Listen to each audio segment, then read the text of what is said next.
I'm Colby Smith, and apparently they're asking for reasons why you think we should occupy Rupert Murdoch. Personally, I think it'd be harder to think of a reason why not to occupy Rupert Murdoch. You know, why this man should, at the hard end of the wedge, this guy should be imprisoned, kicked out of the country, whatever. You know, he's got to go. You know, you don't need to be told, like, the concentration of media ownership in the hands of a few. You know, everyone knows that. That's general knowledge, you know, whether you care about, like, democracy and, like, truth or not. You know, everyone knows that. Even if you're on his side, you know that. You know, you don't need to be told that a foreign national is over here making billions and dodging tax. You don't need to be told that he's controlling the political agenda. You don't need to be told that he's in bed with 4 party leaders. You know, people know that. You know, when they had that picture of David Cameron holding the Sun and Ed Miliband holding the Sun, Nick Clegg holding the Sun, and Nigel Farage holding the Sun, all holding the same front page, you know, you knew anyone with any modicum of common sense knows that is a terrible state of affairs for British politics. And, you know, he's got them, like, in his pocket. You know, Tony Blair, you know, this is why I think that Ed Miliband is so held back. You know, when he knows the issues. He's seen the Green Party surgeon. He knows that, you know, he could open his mouth and say things that would have people on the left, like, bending over backwards to vote for him. But he won't. And the reason I think he doesn't is because he's scared. He's scared of the right-wing press. You know, he's scared of the Sun controlling, you know, how many opinions the Sun controls. You know, if he comes out, you know, just you've only got to look at the mansion tax, you know, and you've got the right-wing press, like, attacking him, calling him a communist, a Marxist, you know, oh, we're going to have a controlled economy, you know, we're all going to have, you know, they try and make him out like he's Chairman Mao as soon as he says anything, any kind of social justice. And, you know, you could say that's his fault for having no backbone, which I do. He should stick to his guns. Maybe his guns are conservative light. But, you know, it doesn't matter what the politicians say. You know, it doesn't matter whether they lie. It doesn't matter what they do. You know, all that matters is what's on the front page of the newspaper, because a politician can talk about social justice and, you know, issues that real issues that people care about. You know, they can talk about it till they're blue in the face. You know, Caroline Lucas, you know, there are good MPs in there. They can do all the hard work they want, but it doesn't matter because, you know, if one MP from the left is busting their balls to try and make a little bit of a difference in this country, you know, it's absolutely a drop in the water when you've got Nigel Farage on the front page, like, sipping a pint like he's, like, you know, your average guy you meet down the pub. You know, it doesn't matter what politicians do.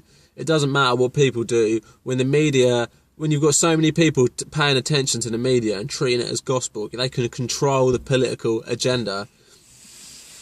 You know, when you've just got one man controlling it, you know, just one man, all these news stations he's got, all these newspapers, channels, you know, you got TV channels, news channels, sports channels, you got films, you got magazines, newspapers, books, the lot. You know, how can a man, you could wake up in the morning and read a Rupert Murdoch newspaper. You could probably travel to work and listen to a Rupert Murdoch radio station, get to work and read a Rupert Murdoch news site on your laptop at break, come home and watch a Rupert Murdoch film.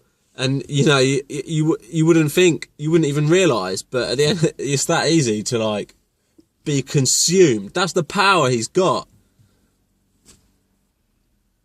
You know, I heard somewhere like 700 of his newspapers or news outlets were in favour of the war in Iraq. 700 around the world were in favour of the war in Iraq. You know, 700, you can't tell me that hasn't got a huge, huge impact on people's thoughts and opinions. It's like, you know, we are the people that vote. We don't vote for leaders. We vote for these people, you know, to represent our ideas. And that's not what happens anymore. What happens is, you know, they kind of pitch us ideas in the newspaper. You know, the Sun pitches us ideas, and if loads of people are for it, then, you know, MPs will back it. And if people are like tweeting into the Sun saying this is a shit idea, MPs will run a mile. You know, that's what they do. They try and, you know, they come out with these like fucking backwards Victorian laws, and then, you know, they know that if they were given the full light of day, people would say, you know, that is terrible, you can't do that.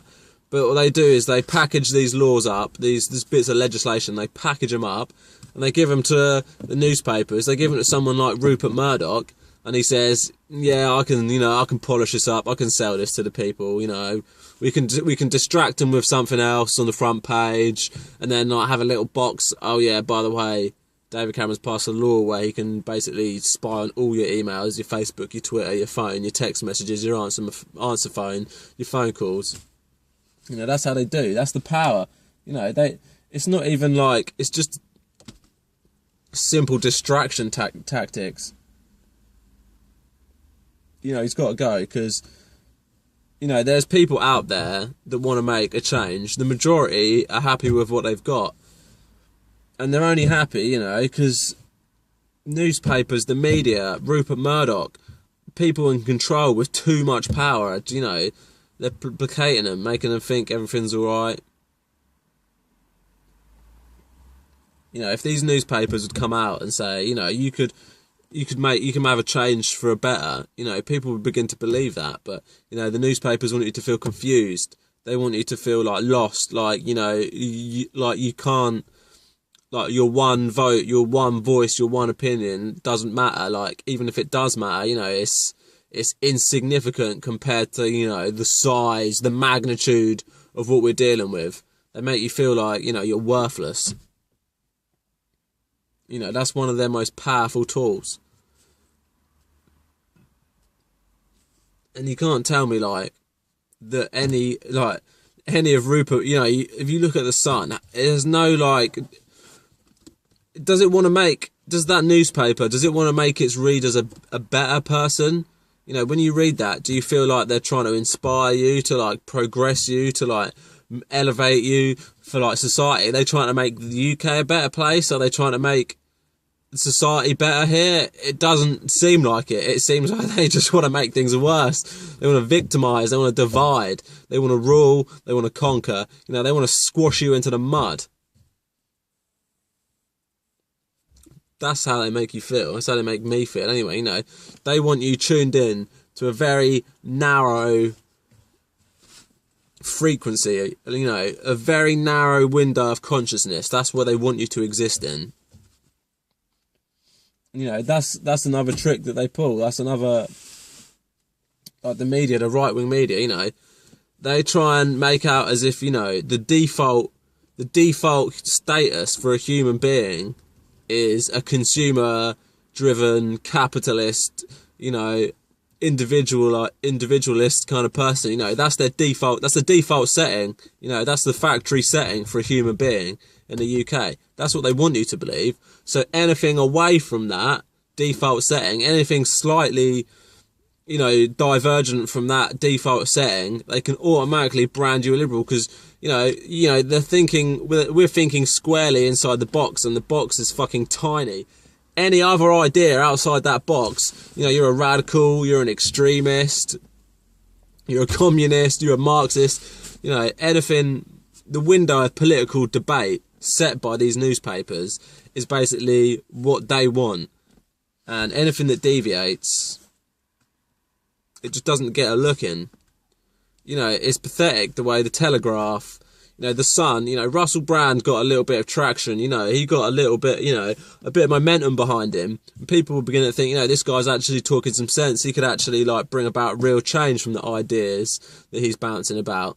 You know, and that momentum built up. And then once it got to a point where, you know, they couldn't ignore it anymore, they had him, like, smeared in the Sun. Not his ideas, his personality, you know, himself, as his character, they smeared. Calling him a liar, saying he's not funny. And I'm like, it was for me, it was entertaining and kind of made me happy because, you know, it proved to me, you know, he is a serious threat. You know, his ideas, not himself, but his ideas are a serious threat. You know, and the same with the Green Party recently. There's been a green surge, and the Telegraph, the Tory graph, are coming out with some of the most absurd stories. They're panicking, you know, these people on the right are shitting themselves. That's a real threat. You know, and they come out destroying the Green Party, saying that they're going to, like, legalise brothels on every street corner. They're going to let Al-Qaeda immigrants in.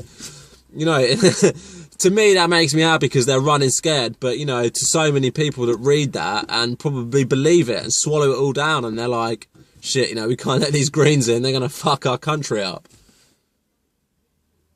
You know, these Rupert Murdoch doesn't have a soul. He does not have a soul. You know, the only souls he's got is, you know, the souls that he's bought off all these other people that write for his, you know, Katie Hopkins. Like, I just don't understand. Does he just buy their opinions and say, you can't have these anymore, here are your opinions? I don't know what he does. He needs to go. You know, his company needs to be either wiped off the face of the earth, or it needs to be split up into 1,000 tiny pieces and given back to the people. You know, having one person with all that power, it's clearly a bad idea. So that's why I'm occupying Rupert Murdoch. So, you know, so we can have a proper, real political debate in this country, so we can have a discussion, you know, so we're not like, you know, the boundaries of our political spectrum need to be blown open, you know, to all, you know, we're facing a crisis here of climate change. You know, we're going to be facing a food shortage crisis in the next 50 years, water shortage crisis, energy crisis. You know, climate change is going to seriously start to affect us, population growth. You know, we need to be having real discussions about the future of the human race and how we're going to operate on this planet. But instead, you know, we're just thinking about how can we have the cheapest, best product? How can we extract the most amount of oil or shale gas? How can we, you know, people's minds need to be opened. That is why Rupert Murdoch needs to be occupied and kicked out of the country.